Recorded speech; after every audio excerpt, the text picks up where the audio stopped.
Welcome to this webinar, Introducing Conflict Resolution Techniques for Flood Risk Governance, Part 1, The Difficult Conversations Approach. I'm Dr. Evelina Bogdan, and I'm a postdoctoral researcher in the Department of Political Science at the University of Waterloo. My research focuses on building capacity for difficult conversations on flood risk management in Canada's communities.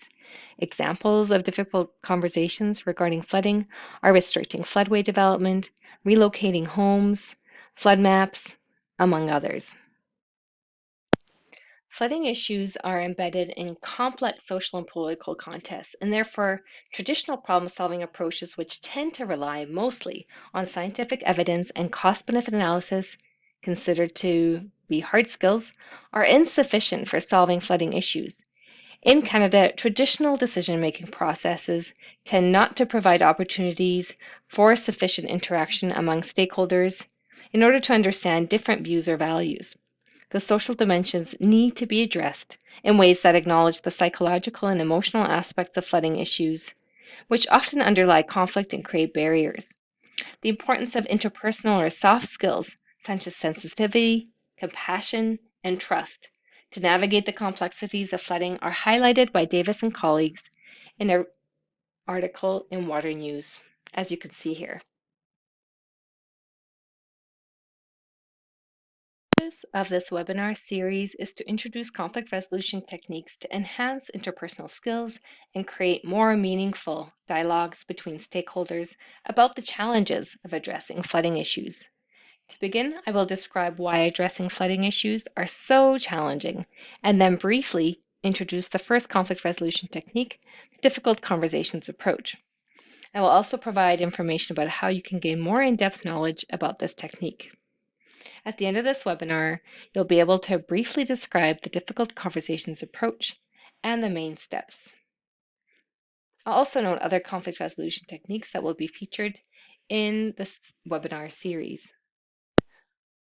I'll just define flood risk management and flood risk governance. Flood risk management encompasses specific policies and practices developed to prevent, manage, and reduce the impact of disasters across the disaster phases. Flood risk governance is the ways in which stakeholders make decisions, implement them, and interact with one another in managing flooding risks. In other words, the people component.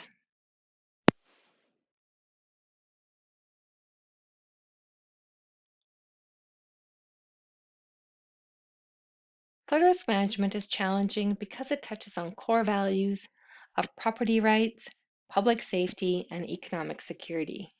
There are diverse stakeholders with varied and often competing perceptions and interests, which make decision making, in other words, governance, very difficult. There are also power differentials and dynamics between stakeholders. So it's not a level playing field in terms of resources, such as finances, knowledge, or social influence. The difficult conversations approach can facilitate more meaningful dialogues between stakeholders. Conversations approach was developed by Stone, Patton, and Hain based on 15 years of research at the Harvard Negotiation Project. The key aspect of this approach is moving from a battle of messages, which is trying to convince the other person we're right, toward a learning conversation. And this shift can result in appreciating how perceptions and intentions are complex, identifying how you and others jointly contributed to the problem, understanding the central role of feelings, examining what the issues mean to each person's self-esteem and identity, understanding that a message delivery stance is ineffective and does not make sense, realizing that rather than delivering a message, it's more effective to share information and ask many questions. Switching from persuasion to understanding, what has happened from the other person's point of view, sharing and understanding feelings, and working together to figure out a way to manage the problem going forward. Changing our stance means inviting the other person into the conversation to help figure things out. And if we're going to achieve our purpose, we have lots we need to learn from them and they from us. It's very tempting to jump into problem solving. However, in the difficult conversations approach, there are 4 other steps before problem solving. The first step is to prepare by walking through 3 conversations. The first conversation is the what happened conversation. Here we sort out what happened. Where does the story come from? Is it information and facts, past experiences, rules? What impact has the situation had on you, and what might their intentions have been? What have you each contributed to the problem? In the what happened conversation, the challenge is that the situation is actually more complex than either person can see. This is the example of different people touching different parts of the elephant and each describing it a different way. It's the trunk, it's the leg, it's the tail, it's the legs, and neither can see the whole elephant. So here the assumption when it's a battle of messages is that it's all their fault or it's all my fault. And the goal is to get them to admit, blame, and take responsibility for making amends. So an example would be residents saying, well, the government let me build in a flood-prone area, but now wants me to relocate. Or a government saying residents want to live next to the river, but wants government to compensate for damage. In contrast, in a learning conversation, the assumption is that we've probably both contributed to this mess. The goal is to understand the contribution system, how our actions interact to produce this result. So an example would be up-to-date flood hazard maps are necessary to enable residents to inform themselves about the risk. In some places, up-to-date flood hazard maps are not available. In other places, they are available and residents have not been checking them but need to do so. There's also the feeling conversation. It's important to understand emotions, and sometimes it's a whole bundle of emotions. In the feelings conversation, the challenge is that the situation is emotionally charged. The assumption is sometimes that feelings are irrelevant and wouldn't be helpful to share. And the goal is to avoid talking about feelings. That would be the battle of messages approach. An example would be government saying, well, residents need to understand the facts that they need to move in order to be safe. Or residents saying, government does not care that this is our retirement home. In contrast, in a learning stance, the assumption is that feelings are at the heart of the situation. Feelings are usually complex and may need to require some digging to understand. The goal is then to address feelings of all parties without judgment or attributions. Attributions are assumptions of what their intentions might have been. And it's important to acknowledge feelings before problem solving. So an example would be government recognizing a sense of loss and demise of future plans of the residents, in addition to providing fair compensation for financial security. Third conversation is the identity conversation. It's important to ground one's identity. What's at stake for you about you, and what do you need to accept to be better grounded? The challenge in the identity conversation is that the situations often threaten our identity. In a battle of messages, the assumption is, well, I or the other party is competent or incompetent, good or bad. There's no in between. And the goal would be to protect my all or nothing self image.